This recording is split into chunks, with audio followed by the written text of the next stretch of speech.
लोकसभा चुनाव, विदर्भ का जनमत किसके साथ, देखें लगातार UCN न्यूज पर। पाहूयात पुढची बातमी। बुलढाणा जिल्ह्यातल्या शेगावात मंगळवारी सायंकाळी भूकंपाचे सौम्य धक्के जाणवल्याचा दावा शहरातील नागरिकांनी केला आहे।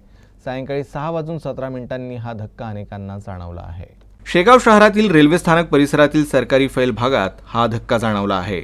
अकोल्यातील अंतरी मलकापूर या ठिकाणी या भूकंपाचा केंद्रबिंदू असल्याची माहिती प्राप्त झाली असून शेगावपासून हे केंद्र 20 किलोमीटर अंतरावर असल्याने शेगावातही हे धक्के जाणवले आहेत।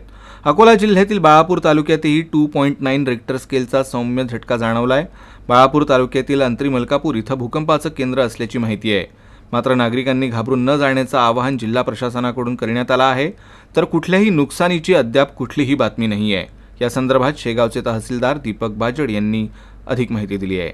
तर कदाचित नागपूर आणि अकोल्याला जे भूकंपाचे धक्के जाणवले त्या अनुषंगानं थोडेसे त्याचे पडसाद हलक्या प्रमाणात इथे उमटले असण्याची शक्यता नाकारता येत नाही। नागरिकांना एवढंच आव्हान आहे की यापुढे जर काही असं जाणवलं तर लगेच रोडवर येऊन जावं आणि भयभीत होण्याची काही कुठल्या प्रकारची गरज नाही। नैसर्गिक आपत्ती विभागाशी त्यांनी तत्काळ याबाबतीत संपर्क करावा। और हाँ, आवाज़ भी आई थी हल्की सी। और हम लोग जैसे ही बाहर आए तो 2-3 लोग और थे बाहर बैठे हुए, तो उनको भी ये महसूस हुआ।